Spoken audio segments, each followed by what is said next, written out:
coming up on Outdoor Oklahoma. I don't think that's a keeper. No. Small enough to be overlooked by most anglers. Others are more rare. First you start off with your mold. This is a 6-inch curly tail worm. You separate it, you put in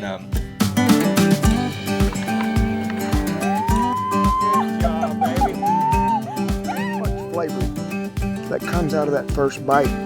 You get that rosemary right off the top. Oh, you got him! You got him, Emily! Oh! Nice mess of blue cat we have right there. Ready. Now folks, this is what we're after. This is what you get in Outdoor Oklahoma. Outdoor Oklahoma is brought to you by the Oklahoma Department of Wildlife Conservation, sharing the beauty, the adventure, and the spirit of Oklahoma's wild places.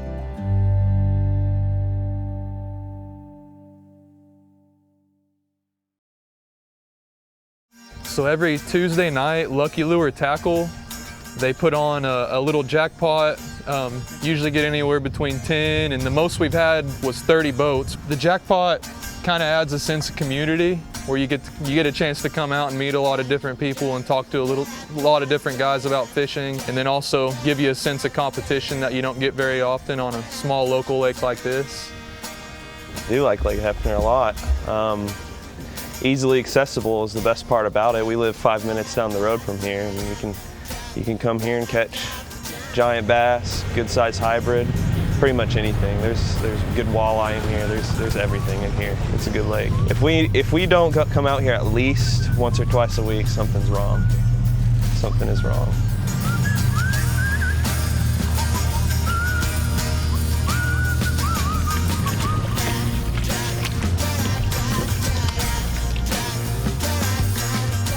So all of us will get in a circle before the event. There's kind of a set time. If you go into Lucky Lure and sign up, David will explain all that to you.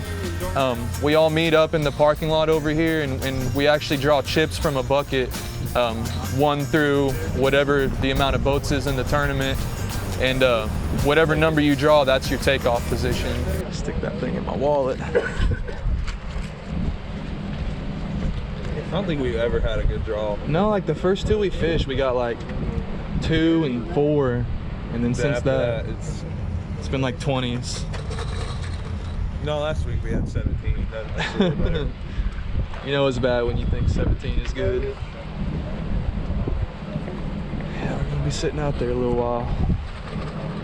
We see a pretty big variety of guys that'll show up, anywhere from guys with a 10-foot John boat we seen a few weeks ago, all the way up to guys with the full-size 22-foot bass boats. So I mean, you see kids in high school, you see guys my age, 25, you see, old heads coming out here fishing the tournament. Everybody can come out here and fish it and catch bass. Age isn't a thing.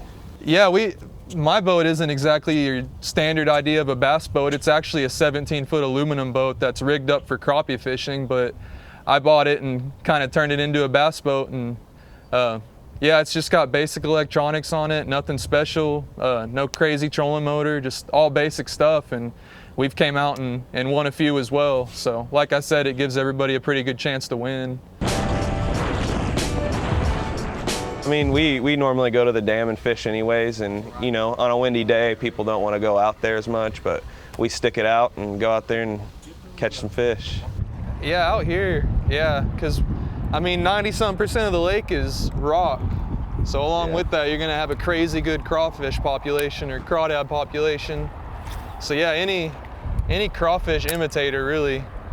Most soft plastics end up doing pretty good out here. He's running out deep. Is that a decent one? Yeah, that's a pretty good one there. That's a pretty good one there. We'll get the net. Should be a keeper. Oh yeah, oh, there's more fish with them. Should I throw my jig with him? Oh, is that a bass? Yeah, it's a bass. It's a good one. Oh my gosh, get him. He looks so light at first. Yeah, that's... Dude, there was another fish with him. There was literally like another 2-pounder swimming with him. I should have threw in there after it. I know, it all happened so quick, or else I would have had you throw in there. I'll throw him in the live wells for sure. Yeah, get him in there. We'll get the hook out of his mouth. Run a little water for him. That one will keep. Is that thing over 14? Yeah, without a doubt, it's over 14.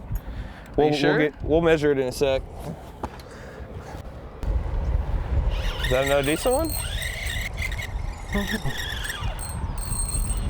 Heck, it might keep.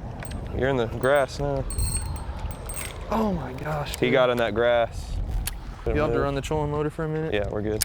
Yeah, so within the first, I think it was probably, I'm not gonna put a number on it, but it was pretty quick. Within the first 5 minutes of fishing, we catch our first keeper, which is always nice to get off to a good start, get a keeper in the live well with 2 or 3 hours of the tournament left to fish. Well, I mean, you don't have to be all blinged up to catch fish. You just don't. At the end of the day, you can go out and find them no matter what you're in. You could be in a kayak and catch a 10-pound bass. It doesn't really matter. Are you not throwing Senko? No, I'm rocking the jig for a second more. All right, it's time for a Senko. Might not keep though.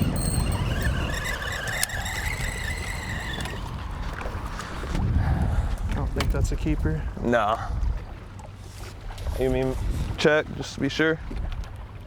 I don't think it is. It's not. Dang, he tore my thing in half first try too. Almost. 13 3/4. Call it frustrating. It's good to see that there's that amount of fish in a lake where you can catch 6 or 7 13 inchers before you get that keeper. But at the same time, when you're trying to get that 14 incher or get that limit, it can kind of drive you crazy when you're getting bite after bite after bite. And a lot of times it is that 12 or 13 incher, but especially on a lake like this, we just fish through those fish and you'll run into those keeper fish. Listen, we got to display excellent teamwork today. Just a stick style worm. I mean, same as what most people know them as is Senkos. That's gonna be your most popular one, but they make all kinds. There's all different brands out there that all kind of sink at their own pace and do different things. I like these because they're a little bit heavier than your normal Senko, so you can cast them a mile. And I just dip a little chartreuse in there, get some color to it. And that is it. Why do you think they work? Easy snack. Yeah, it's just an easy snack. I mean, this thing, it's just lifeless in the water, and you just shake it a little bit, and I don't know. I really don't know why they like to eat this thing. I think about it all the time. I think just because it's easy, like he said. It wobbles when it drops too. Yeah, it kind of shimmies as it's falling, so. They eat it up though.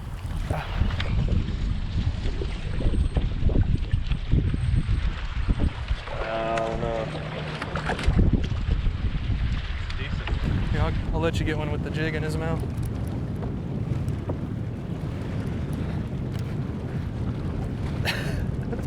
Oh my gosh. All right.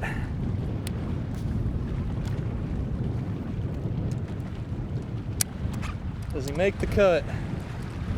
Oh! Yeah? Gotta get him in the well. Hopefully we can call him out. Here we go, baby. Yeah, we gotta get rid of that one. That one's gotta go. That one's gotta go. But we got a limit. Is that a light or is that a sun? What is going on? How big? Is it a toad? Actually, don't think it's a oh yeah, it's a good fish. Is it? Yeah, it is. Yeah, it's pretty. Don't lose them. I don't even know if this is a bass.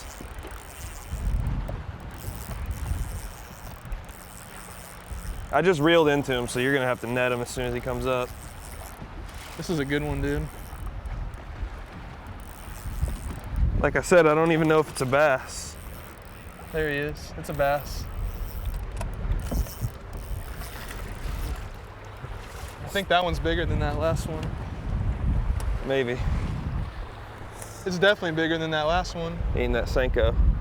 Just check him and see how long he is. Yeah. And if that last one was just barely over 14. Oh, dude, he wanted it. I got him in the gut. Yeah, I just pulled that little, see how long that one is. I can't even. The board's right there. I'm just gonna compare them. If I can even get it. We'll let you be the judge. Probably this one. Yeah, that one looks Bigger. I think it just looks overall bigger. You know, anything can happen out here on Hefner. You could catch a fish within the first 10 minutes of a tournament and not catch one until the end of the day. That's just how it goes. That's how the cookie crumbles.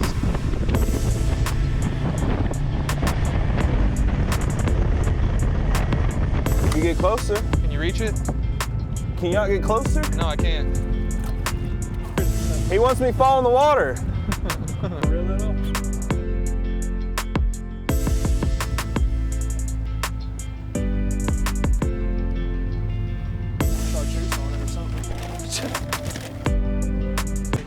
It's pretty exciting to see big fish come out of here like that.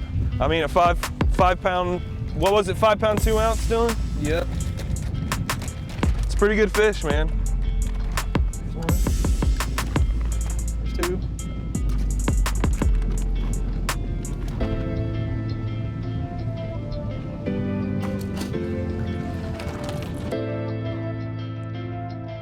I didn't know it was 30 something. 7 open. Yeah, dude. It's been crazy. No money. It's fun though. Yeah, it was worth it. Better luck next week. We need that 5 pounder. Yeah. Oh well. Better luck next time.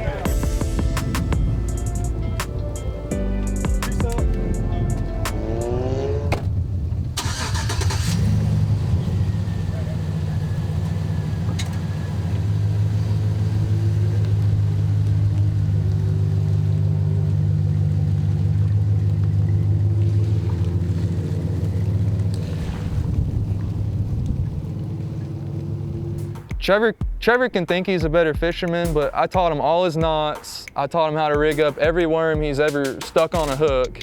I taught him how to set the hook. So we'll let him talk about that, but I'm definitely the better fisherman. I think I should rebuttal Dylan a little bit on what he said last time.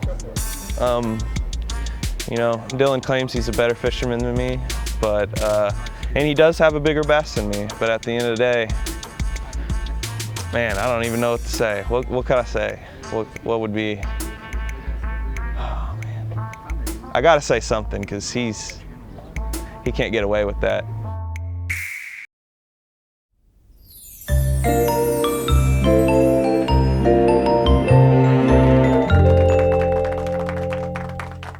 Oklahoma rivers and streams are incredibly diverse, and they are filled with fish communities that come in so many sizes and colors. Some of the smallest and most colorful of these fish are the darters. 32 darter species have been documented in Oklahoma, and most are smaller than 3 inches in length. These fish are typically found in our state's eastern rivers and streams, and they spend a lot of time at the bottom, close to the cobble and the rocks that they can dart under or hide behind. As for coloration, some darters have really strong blotches or barring year-round, but a lot of species will develop vibrant coloration in the breeding season. Some species, like the orange-throat darter, are relatively common. They're just small enough to be overlooked by most anglers. Others are more rare. 2 species, the black-side and long-nosed darter, are considered threatened and endangered at the state level, and 1 species, the leopard darter, is considered threatened at the federal level. To monitor this darter, the Wildlife Department partners with the U.S. Fish and Wildlife Service every year. They meet at 3 southeastern Oklahoma rivers and conduct snorkel surveys.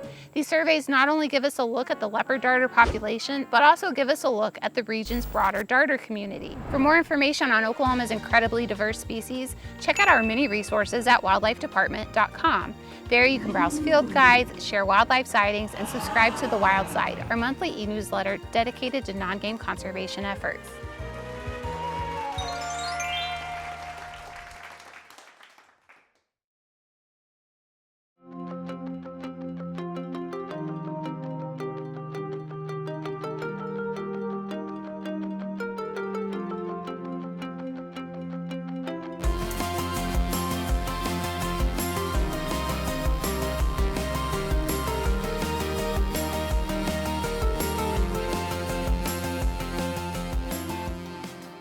Well, I got into making soft plastic baits. I saw it in a magazine, the molds you can make. I do a lot of bass fishing, I always have, and I like anything that involves doing it yourself, you get out there, have some fun, the gratification of catching something off something you made very cheaply compared to going to the store and buying $10 lures. And you know, it's fun getting out at the lake and catching fish with soft plastics that you've made yourself. Well, the kit I'm using here is a starter kit, very basic. It gets you into the molds of making your own worms, and it's a single colored mold. You can't really do the laminate 2 colors, which, you know, you do 1 pressing at a time. You can eventually move up to aluminum molds to where you can press more than 1 worm or swim bait at a time. You can get into the laminate ones where you're pressing 2 colors. And so far I've mainly done swim baits, 6-inch curly tail worms, and a couple of different style crawl baits. But yeah, I've caught fish using my own soft plastics. It's fun to be out fishing ponds or lakes, and when you go to string up, get your bait ready, and you're pulling out something that you have made, your color that you've chose for particular lakes. It's fun, and when you catch something, it really makes it worthwhile. The hour or 2 that you spend just messing around to fill up some time it's a good time. First, you start off with your mold. This is a 6-inch curly tail worm. You know, you separate it. You put in some Crisco oil or anything like that to keep it from sticking to the mold. And you have your plastic. Comes white. You have to shake it vigorously to get it good and mixed up so your bait, your product is good and solid. And when you cook it, it'll become a clearer color, more like a syrup, and then you know you're ready. And after you get it to that consistency, you can start adding your colors, like an electric blue, or you can start mixing colors. You can take this orange fluorescent chartreuse. You can start adding different glitters, you know, black, silver. I mean, they got every color of glitter imaginable. Mix it up, get it to where you want. It's best to start light on the color first, because you can never go back when you go too dark. And if you don't like the result, you can take your worm, put it back in your mix, heat it back up, put more color in, and start all over. Okay, get your molds set up and ready to go.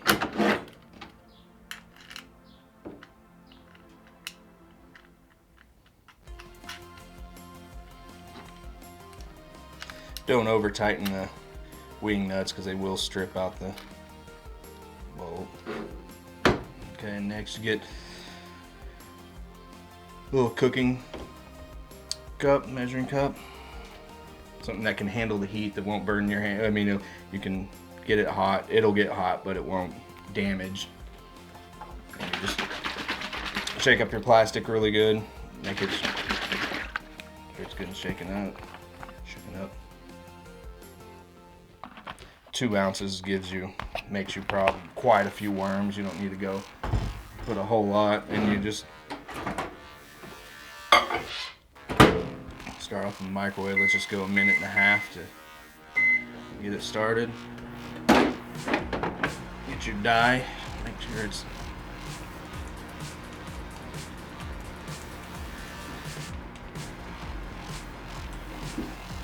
a good pair of gloves to so whenever you're handling your plastic and stuff, it gets extremely hot. You don't want it to get on you and burn. You know, there's better quality gloves than this, but you can tell it's not completely clear yet. Still pretty thick, but it's good to let it heat up, kind of mix it up a little bit. Put it back in for probably an additional minute.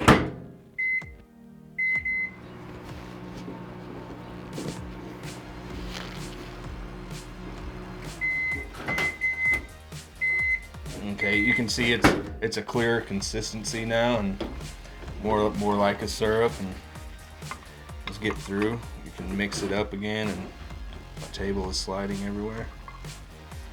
Turn it this way. Just get it good and mix. It sticks to the side, no big deal.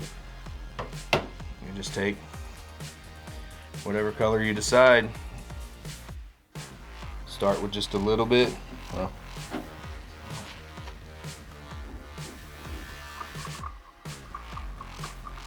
it's kind of taking on a good color.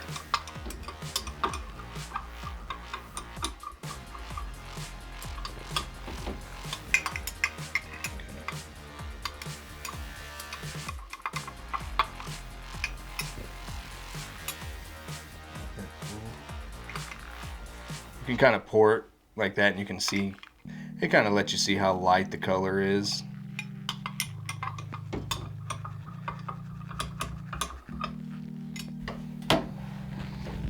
And get your plunger, just gonna fill it up about 3/4 of the way, maybe a little bit more.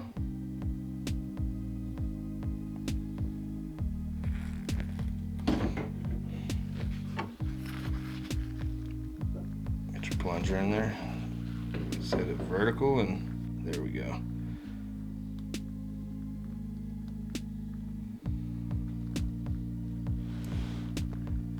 Push it through all the way till it hits the reservoir tip. Just hold it in place and let it cool down.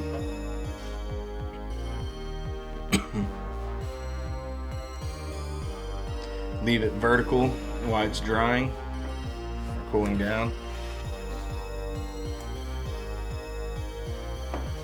Give it a couple of minutes to cool down, and that allows you to remove it without it being hot and burn you.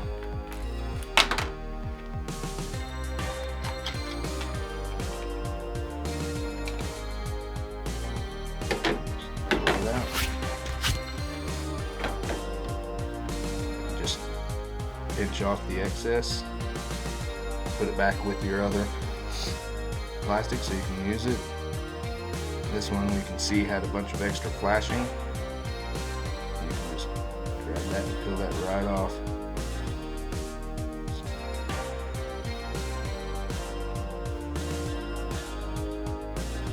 There you go.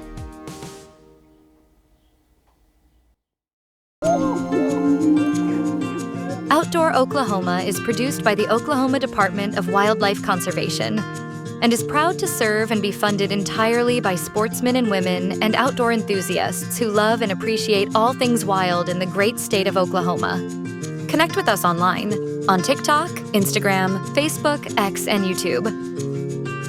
Want to know more about the Wildlife Department? Visit us at wildlifedepartment.com. Thanks for watching.